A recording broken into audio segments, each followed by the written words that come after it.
আমরা অনেক রক্ত দিয়ে স্বাধীনতা এনেছি, দেশটাকে গড়ে তুলব। এই দেশের মানুষ বিশ্বের দরবারে মাথা উঁচু করে চলবে। আর আজকে সেখানে কি হলো? আজকে সেই সম্মানটা ধুলায় মিটিয়ে দিল, নিজেরা ক্ষতিকার হলো। আমি জানি না যারা এই সন্ত্রাসীর সঙ্গে জড়িত তাদের কিছু আসে যায় না।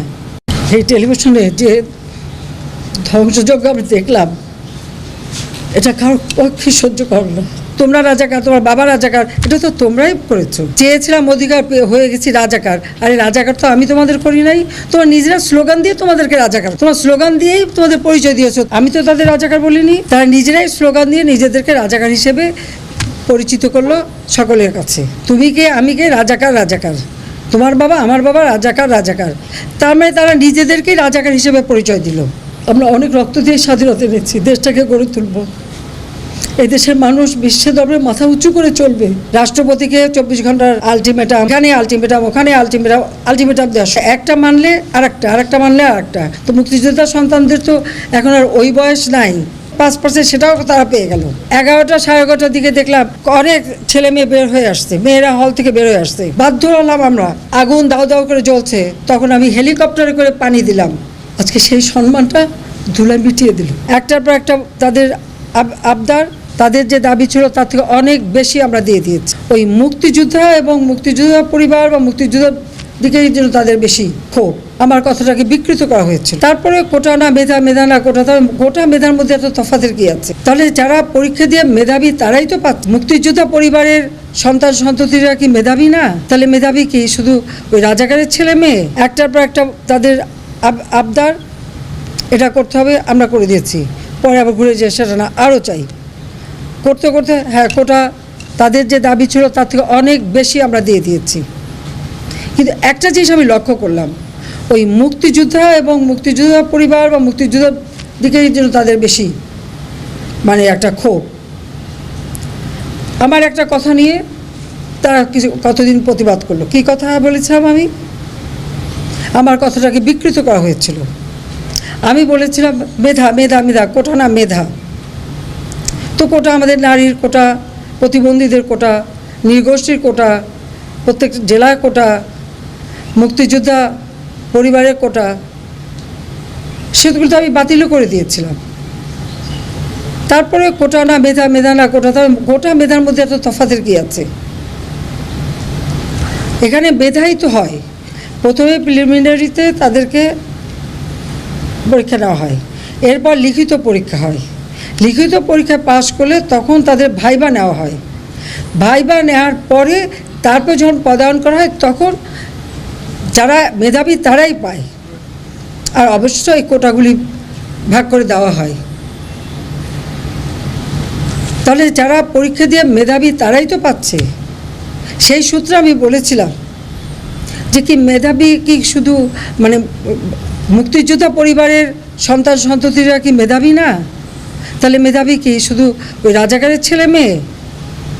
এটা বলার সাথে সাথে তাদের স্লোগান, তাও কি বিকেল 4টায় আমি প্রেস কনফারেন্স করি, কয়েক ঘন্টা চলে যায়, হঠাৎ রাত্রেবেলা বোধহয় 11টা 11:30টার দিকে দেখলাম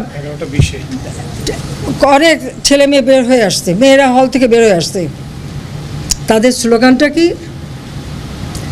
যে তারা রাজাকার, তুমি কে, আমি কে, রাজাকার রাজাকার, তোমার বাবা আমার বাবা রাজাকার রাজাকার। তার মানে তারা নিজেদেরকেই রাজাকার হিসেবে পরিচয় দিল। আমি তো তাদের রাজাকার বলিনি, তারা নিজেরাই স্লোগান দিয়ে নিজেদেরকে রাজাকার হিসেবে পরিচিত করলো সকলের কাছে। এবং এটারই প্রতিবাদ প্রত্যেক শ্রেণী পেশার মানুষ কিন্তু করেছিল, সকলেই। হ্যাঁ, আমাদের ছাত্রলীগ থেকে শুরু করে, যুবলীগ থেকে শুরু করে অন্যান্য সংগঠন, প্রগতিশীল সংগঠন, সকলেই কিন্তু এর প্রতিবাদ করেছে। এমন কোনো সেকশনের মানুষ নাই যেটা প্রতিবাদ না করেছে। তখন তারা তাদের স্লোগান পরিবর্তন করলো। কি স্লোগান? চেয়েছিলাম অধিকার হয়ে গেছি রাজাকার। আরে রাজাকার তো আমি তোমাদের করি নাই, তোমার নিজেরা স্লোগান দিয়ে তোমাদেরকে রাজাকার করেছো। তোমার স্লোগান দিয়েই তোমাদের পরিচয় দিয়েছো। তোমরা শুধু না, তোমরা রাজাকার, তোমার বাবা রাজাকার, এটা তো তোমরাই করেছো। হাইকোর্টের শুনানি 7 আগস্ট ছিল, সেটাকে আমরা 21, আমি নিজে আইনমন্ত্রী, আমাদের অ্যাটর্নি জেনারেল সকলের সঙ্গে বসে আমরা অনুরোধ করলাম উচ্চ আদালতে যেটাকে সামনে এগিয়ে নিয়ে আসা যায় কিনা। আনা হলো 21শে জুলাই, সেখানে বসালে এই ছাত্রদেরও বলা হলো যে তোমরা ওর সঙ্গে যুক্ত হও, তোমরা আপিল করো, আমি তো আপিল করেছি, তোমরা আপিল করো। তারা কিন্তু যুক্ত হলো, কিন্তু তারা আন্দোলন থামালো না। তারপরে যখন রায় হয়ে গেল তাতেও তারা উঠবে না। কেন? প্রজ্ঞাপন জারি করতে হবে, রাষ্ট্রপতিকে 24 ঘন্টার আলটিমেটাম, এখানে আলটিমেটাম, ওখানে আলটিমেটাম, আলটিমেটাম দেওয়া শুরু হলো।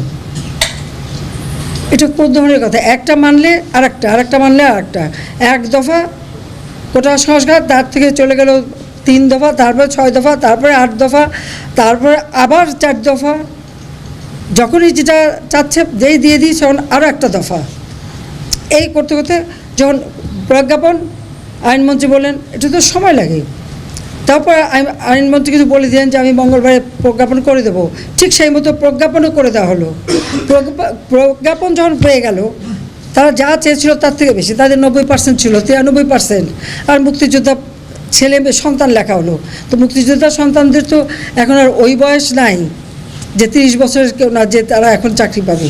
তার মানে ওই যে 5% সেটাও তারা পেয়ে গেল, তাতেও তারা তৃপ্ত না। তখন আবার আসলো সেই 8 দফা থেকে 4 দফা আনতে হবে। এটা কি যে বাধ্য হলাম আমরা, যখন চারিদিকে এভাবে আগুন, এই টেলিভিশনে যখন আগুন লাগলো, এখানে হাজার হাজার লোকের টেলিভিশন আক্রমণ করছে। ফায়ার ব্রিগেড আসলো, ফায়ার ব্রিগেড গাড়ি জ্বালালো, ফায়ার ব্রিগেড ঢুকতে দেবে না, পুলিশ কাউকে ঢুকতে দেবে না, তাদের উপরে হামলা হলো। আগুন দাও দাও করে জ্বলছে, তখন আমি হেলিকপ্টারে করে পানি দিলাম যে অন্তত এইভাবে পুড়ে যাচ্ছে সব, হেলিকপ্টার থেকে পানি ছাড়ো। কারণ আমরা এরকম অগ্নি নিবারণের জন্য অনেক জায়গায়, এবং যে সমস্ত বিল্ডিংয়ে আগুন দিয়েছিল অনেকে ছাদে যে হাহাকার করছিল, আমরা হেলিকপ্টার দিয়ে তাদেরকে উদ্ধার করেছি। সেই নারায়ণগঞ্জে কাঁচপুর থেকে নিয়ে শুরু করে বিভিন্ন জায়গায় হেলিকপ্টার দিয়ে দিয়ে কিন্তু আমরা মানুষকে উদ্ধার করে তাদের যান বাঁচিয়েছি। আর আমি এখানেও চেষ্টা করেছিলাম যে ওই যে বেশি করে পানির ছিটা উপর থেকে যে আগুনটা আরও চারিদিকে ছড়াতে না পারে। কিন্তু আজকে এসে এই টেলিভিশনে যে ধ্বংসযজ্ঞ আমি দেখলাম, এটা কারোর পক্ষে সহ্য করো না।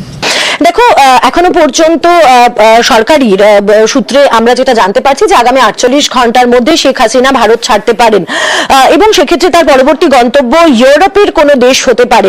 আমি তো তাদের রাজাকার বলিনি, মানে একটা ক্ষোভ। আমার একটা কথা নিয়ে তারা কিছু কতদিন প্রতিবাদ করলো। কি কথা বলেছিলাম আমি? আমার কথাটাকে বিকৃত করা হয়েছিল। আমি বলেছিলাম মেধা মেধা মেধা, কোটা না মেধা।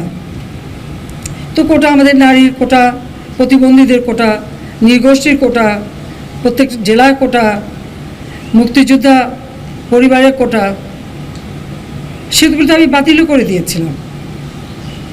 তারপরে কোটা না মেধা, মেধা না কোটা, তার কোটা মেধার মধ্যে একটা তফাতের কি আছে? এখানে মেধাই তো হয়। প্রথমে প্রিলিমিনারিতে তাদেরকে পরীক্ষা নেওয়া হয়, এরপর লিখিত পরীক্ষা হয়। লিখিত পরীক্ষা পাশ করলে তখন তাদের ভাইবা নেওয়া হয়। ভাইবা নেওয়ার পরে তারপর যখন পদায়ন করা হয় তখন যারা মেধাবী তারাই পায়। আর অবশ্যই এই কোটাগুলি ভাগ করে দেওয়া হয়। তাহলে যারা পরীক্ষা দিয়ে মেধাবী তারাই তো পাচ্ছে। সেই সূত্রে আমি বলেছিলাম যে কি মেধাবী কি শুধু মানে মুক্তিযোদ্ধা পরিবারের সন্তান সন্ততিরা কি মেধাবী না? তাহলে মেধাবী কি শুধু ওই রাজাকারের ছেলে মেয়ে?